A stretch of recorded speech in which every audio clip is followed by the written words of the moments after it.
So have you ever wondered how something gets its name, like um, gas station or ice cream? Well, those are two easy examples of how they got their names. But like Red Mountain, why is Red Mountain called red? And what's so red about Red Mountain? Well, I'm going to tell you just that. My name is Shay Frechette, and I am co-owner and co-winemaker of Frechette Winery, which is a small family-owned winery located in the Red Mountain AVA in Washington State. We make mostly reds, big, robust, amazing Red Mountain reds, and only one white wine. But we're talking about red today. So what is so red about Red Mountain? Well, first, let's start off by looking at where Red Mountain is. So Red Mountain is an AVA, American Viticultural Area, located in Washington State. Washington State has 16 unique growing regions, or 16 American viticultural areas. And you'll see from this map that the largest AVA is Columbia Valley. And right here in Columbia Valley, you'll find Red Mountain. Now, there's some other AVAs as well that are very close to Red Mountain. In fact, Red Mountain is a sub-AVA of Yakima Valley, which is a pretty sizable American viticultural area. It's right next door to Horse Heaven Hills, right around the way from Walla Walla Valley AVA, not too far from Snipes Mountain. And then you'll see up north you have like Lake Chelan AVA and Ancient Lakes. And the new AVAs will be Royal Slope AVA, which is pretty new for the state. And then Candy Mountain. It's like candy. Candy Mountain is so close to Red Mountain. I mean, literally, you can see Candy Mountain from Red Mountain. So really neat, brand new AVA. Candy Mountain is the smallest AVA. But let's talk about Red Mountain. What I want you to notice about Red Mountain on this map is that it's a triangle. And we're going to take a closer look at that triangle just to see kind of how it sits, okay? So first off, let's talk about how it gets its name. So when we talk about things like ice cream and, you know, a gas station, well, ice cream, okay, well, you kind of use ice and use cream, so that makes so much sense. Gas station is a station where you get gas. Okay, that makes sense. Red Mountain, you would think, well, it's red and it's a mountain, right? Well, sort of. So if you visit Red Mountain, the actual Red Mountain, most of the time during the year, it's going to be brown. Aha. And you're probably thinking, well, why is it called Red Mountain? Is it because it turns red? Is it because red wine? Is it because whoever got to name it had a crush on a red-headed person and that's where it comes from? Well, it could be all of the above or any of the above. But let me show you why. So take a look at this picture. This is a picture that was taken by my father-in-law, Jay Frechette, and he caught Red Mountain when it's actually red. How gorgeous is that? So this happens during the springtime when we get a little more moisture and we get this cheatgrass that grows a few places in the Tri-Cities, but you can really see it just stand out so much on Red Mountain. So that's where we think Red Mountain gets its name, because of this beautiful red mountain that you get to see and enjoy. So like any of the other mountains and peaks in the Tri-Cities area, it really, really stands out. So now that we know where Red Mountain gets its name, let's talk about what else is so red about Red Mountain. In order to do that, we've got to go to a map of Red Mountain. So let's check out Red Mountain and you know, what's planted here. What I would say here is that, first off, I'm going to scroll out because you have to kind of see that triangle. That's what I wanted to show you when we were looking at the state of Washington with the American viticulturals highlighted. You would see that Red Mountain is actually a triangle, and so that triangle is represented here. What I want you to notice here with Red Mountain is that not only is it a triangle, but we have this river here. This is the Yakima River, and the Yakima River does, in 3 miles from Red Mountain, actually feeds into the mighty Columbia River. But the Yakima River is extremely important when it comes to this AVA. The biggest thing that makes it important now is that the vineyards are fed water from the Yakima River. So a handful of years ago, these vineyards were transitioned from well water, which is the water that's pulled from the ground. We have these basalts, layer of basalt, and then we have water, layer of basalt, and then water. And so landowners had to drill down through this basalt in order to get to some of that water. But a few years ago, these growers are transitioned from well water to water from the Yakima River. And so that's a very, very important resource to the vineyards on Red Mountain. You'll also note that to the left side is Benton City, to the left of Red Mountain. And then to the right, we go into West Richland and also the Tri-Cities. So if you're visiting Red Mountain from outside the area and you're flying in, you will fly into the Tri-Cities, specifically the Pasco Airport. So when you look at this map, what color just stands out? I hear you. You're saying purple. Absolutely. So let's just zoom in to see what purple is. If you can read this, we're looking at purple, and it's Cabernet Sauvignon, which is really interesting to note because Cabernet Sauvignon is the most widely grown red wine varietal in the state of Washington, and is also the most widely grown red wine varietal in the Red Mountain AVA. The cool thing is that I love that we chose purple because Cab is kind of like, I guess you would call it king, because from just a quantity standpoint, being that it is most widely grown. But even though you see so much of it, what's really neat is that there are different clones of Cabernet Sauvignon that's planted around the mountain. And so that part's not really shown here. It's just shown that it's just Cabernet Sauvignon. But the cool thing is that there's still variety and diversity even within that varietal. So Red Mountain is 4,040 acres. Not all of it's planted. As you can see, there's some spots that that don't show any wine grapes. That could be because there's no water, no water right. Could be because they're homes. It could be an area that's just not great for growing wine grapes, a crevasse, very rocky. And so you'll see that not all of it's planted. And then there's some other varietals that you also see, a little bit of Petite Syrah, which is red here, and there's not many other red. Actually, I don't see any other red color on this particular map, and so Petite Syrah may only be grown over here. You see that there is Merlot, a lot of Merlot you'll see, Malbec, Petit Verdot.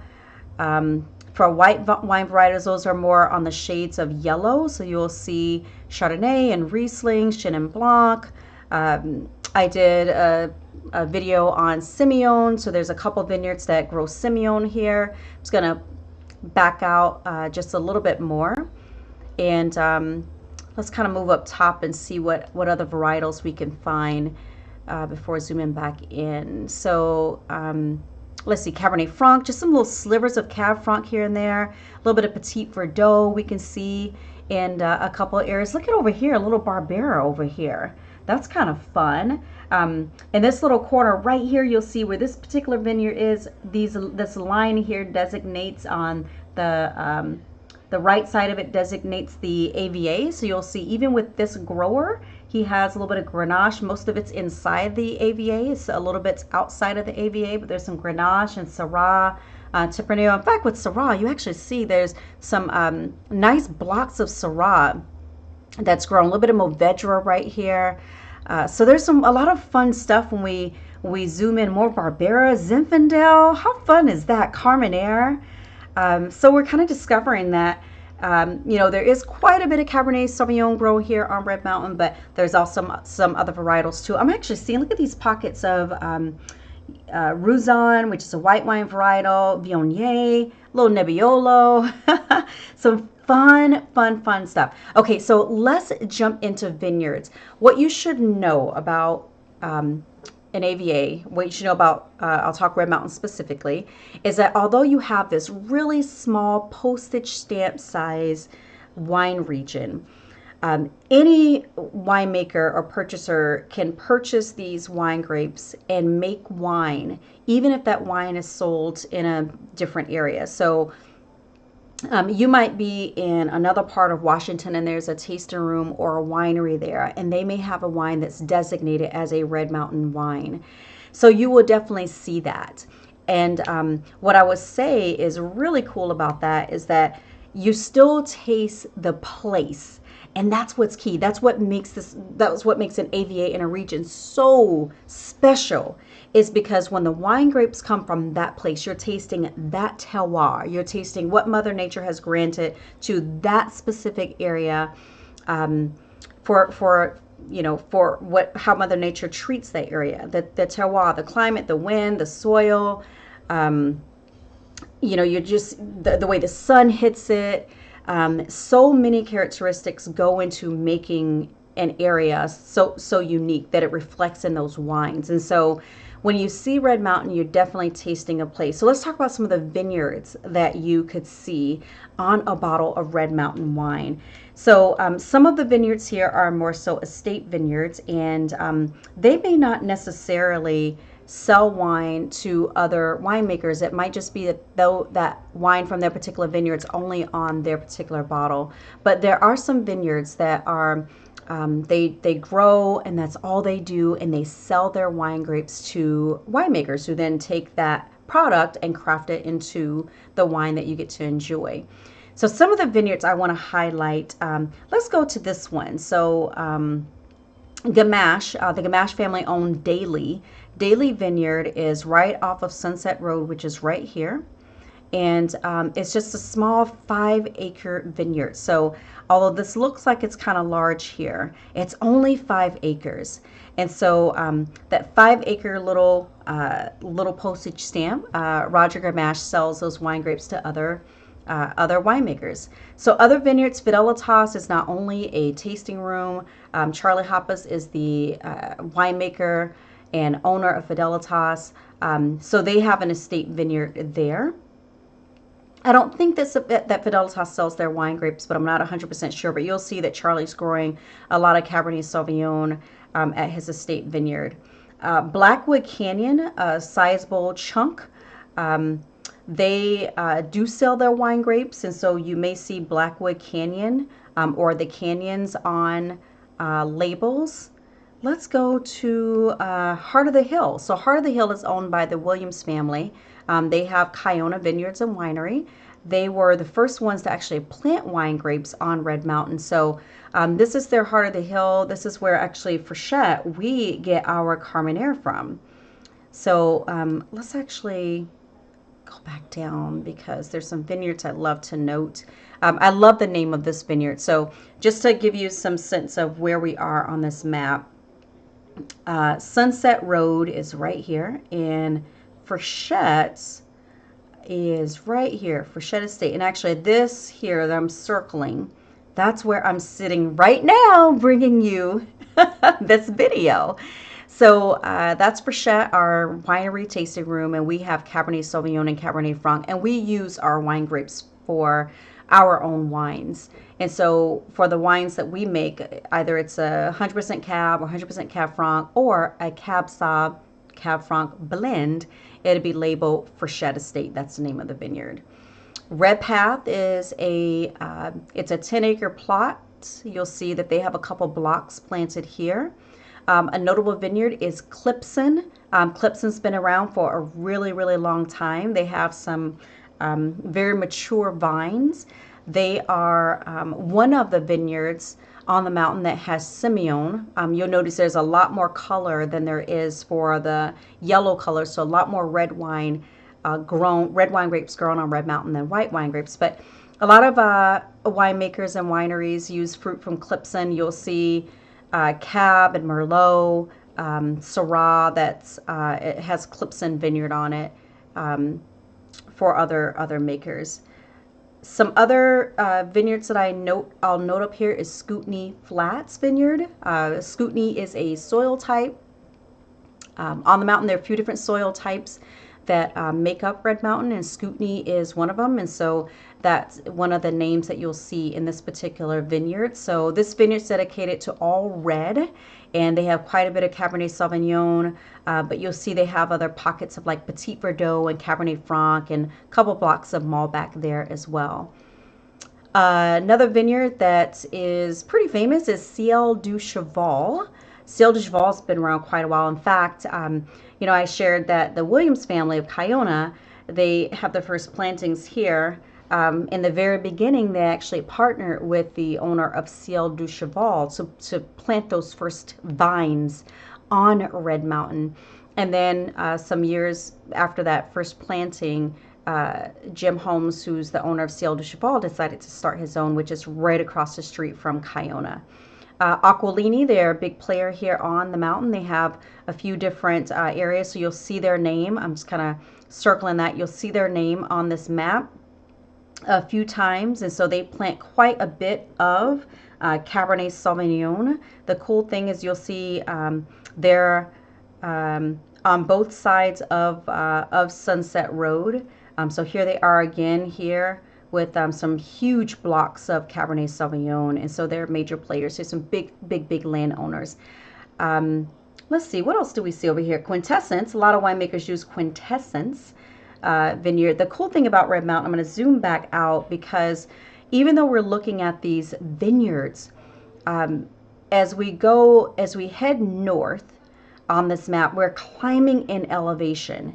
And so the neat thing, which is kind of fun to see, I don't think it's fun if you have to purchase this piece of equipment, but these lower elevation vineyards tend to have wind machines. And as you get higher on the mountain, so as we go north, you tend to climb up in elevation. These higher elevated vineyards, it's not necessary for them to have wind machines. And so what these wind machines do is they push frost. So here in this area, we can get frost a couple seasons during the year. So we are looking to prevent frost from settling in those lower elevated vineyards in the spring, and also in the late and fall are going into winter before the vines actually lose all the moisture out of them. And so that's what those wind machines are. Very expensive, but they're extremely important. So why is Red Mountain called Red Mountain? Well, it's because the mountain's actually red during the spring, and just for maybe 3 weeks total. And then the other thing too is we looked at these vineyards. There's so much red wine grapes grown here, and so it just totally makes sense for it to be called Red Mountain.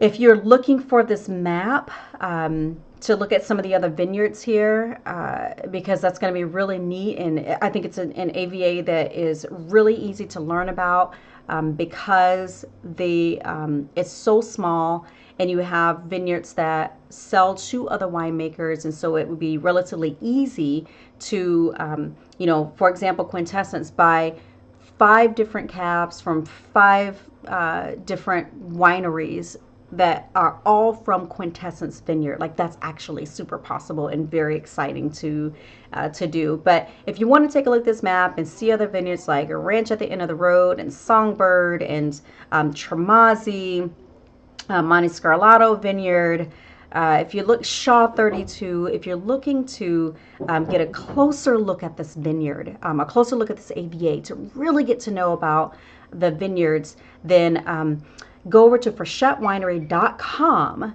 and we will have not only this map for you, but also the Washington State AVA map. But before we go, I do want to show you just some other pictures of Red Mountain, because it is a beautiful AVA.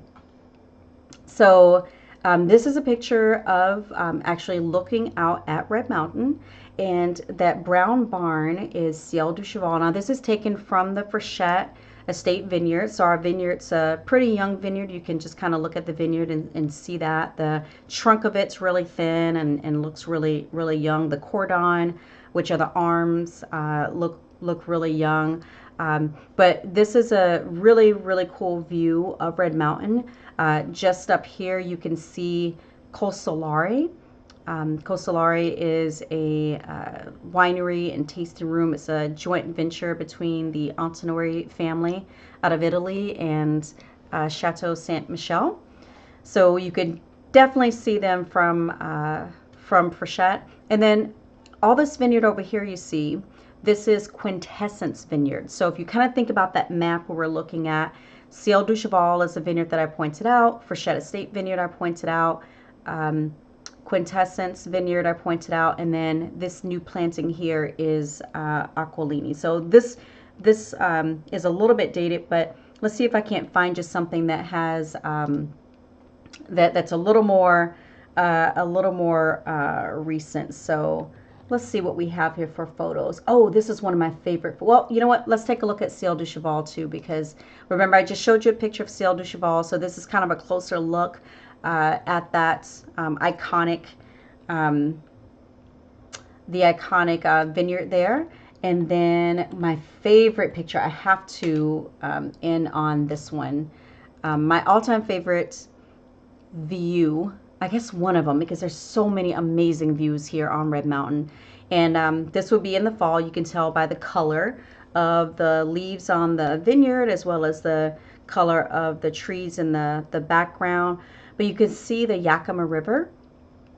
And we are on Red Mountain at this photo at Arts Vineyard, but the mountain in the background is actually Rattlesnake Mountain. What's cool is when you're on Red Mountain, not only can you see Red Mountain, but there's a panoramic view of of mountains. So if you're facing Red Mountain, to the left you have Rattlesnake, in front of you will be Red Mountain, to the right of you will be Candy Mountain, and Badger. Behind you would be Horse Heaven Hills. And so you just kind of have just this view all around of mountains. Red Mountain is just an amazing, amazing AVA that's just located in the perfect spot. Mother Nature gives us the perfect elements to make amazing wine. And since we're talking about wine, ooh, so why is Red Mountain wine so unique? What about this? What about this wine? What about Red Mountain makes this wine so amazing? How is it described? Why does the fruit cost more than any other fruit in any other wine grapes in the state of Washington? What I would tell you is, first off, you can look at the color and see just how intense it is. You can see how it coats my glass. So you get beautiful intensity from the color. And this is a Merlot. And our Merlots on Red Mountain drink kind of like cabs. So the cool thing is, with Red Mountain wines, you get intensity and flavor. A lot of the fruit here is will produce wines that are extremely fruit driven. You get a little bit of minerality in the wine.